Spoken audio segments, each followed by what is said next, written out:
Every now and then honking something to the people in front, and especially Thomas is checking every time that if his hair is still looking good from the mirror. So what do you think? It's a good style? Perfect. Perfect. Yeah. Okay.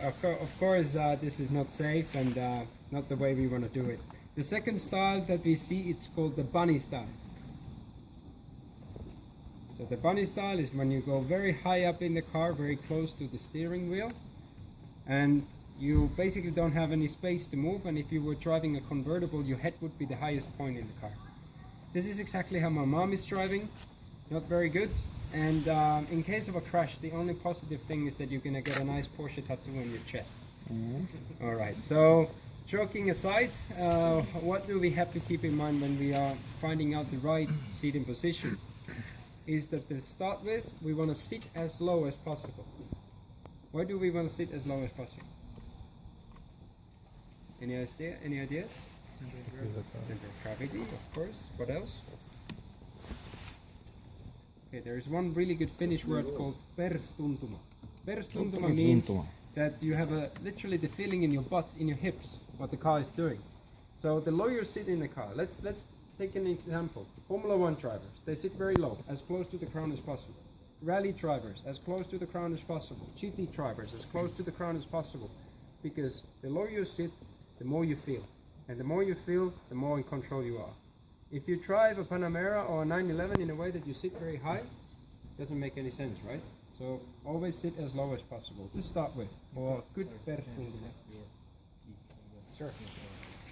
So that's to start with. And then the seat back. As we saw now in the Italian lover style, the seat back is very far behind. And you know, there are always certain kind of driving styles where this one is in the back. If you're traveling for a long time, often people put it a bit more in the back so it's more relaxed. Or there are still some drivers who put it in the back because it's cooler. So you put one bone out from the window and sit like this and it looks cool. But believe me, if you drive a Porsche like this, it's not cool at all. So the reason why we don't want to be really having the seat back like this is because if you have to do emergency braking, or if you're on a racetrack and you have to be braking efficiently, you try to be braking hard, but your body is moving on the seat. So it's getting up on the seat, and instead of 100% brake pressure, you're giving maybe 70. If you put it upright, again as an example, how many GT cars, how many rally cars you see where the seat back is like this? None. All the cars have it upright.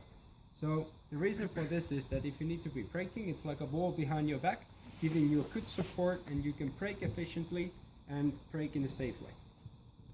Alright, so this is coming to the point that we are now finding out how close we should be to the wheel. The easiest way to find it out is that you put your wrist to the top of the steering wheel, not only one hand. This is often we see somebody's only putting one hand. It's not enough because then you're moving your body. You need to put both. And then if your upper back, your shoulders are still touching the seat, you're close enough. If you have to be reaching at all, you're too far away. So now you can see that Thomas is close enough. He's lowering his hands to 9 and 3 position. 9 and 3, not 10 and 2 like they teach us in the driving school. They teach us that this is the way you should be driving, that it doesn't make any sense. If you keep your hands here, your steering is very nervous, and again, not any efficient, and nobody, if you look at, again, Formula 1 drivers, rally drivers, GT drivers, nobody's keeping their hands over here.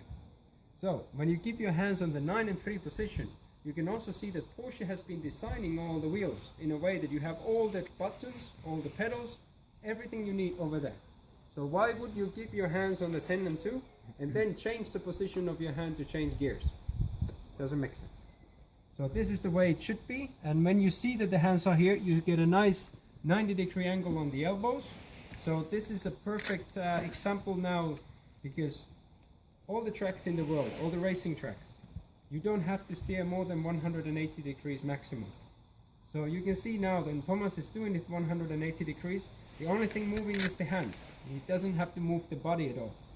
So this is very safe and he's in a good control.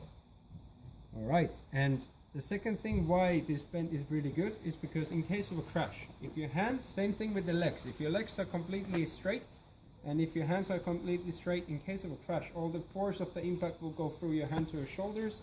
Same thing with your hips. But if there's a little bend, it is like a little suspension helping you and keeping you safe. Alright, Looks very good. What are we missing?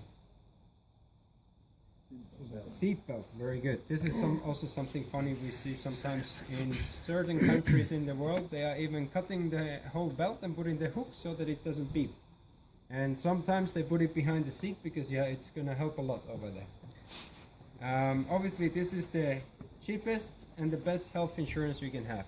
And it's not only that, but for example, me and Thomas, we would never drive a car without the seatbelt on. Because when you're wearing a seatbelt, you are staying still more on the seat. And this is much better for the feeling once again. Alright, any questions regarding the seating position? No? So then we have a few buttons we need to talk about. Do you have the key?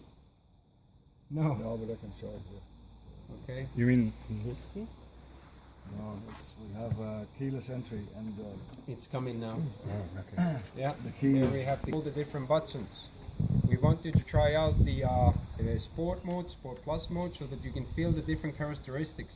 And over here on the 918 Spider's kind of a steering wheel. So this is coming from the 918 Spider, this design.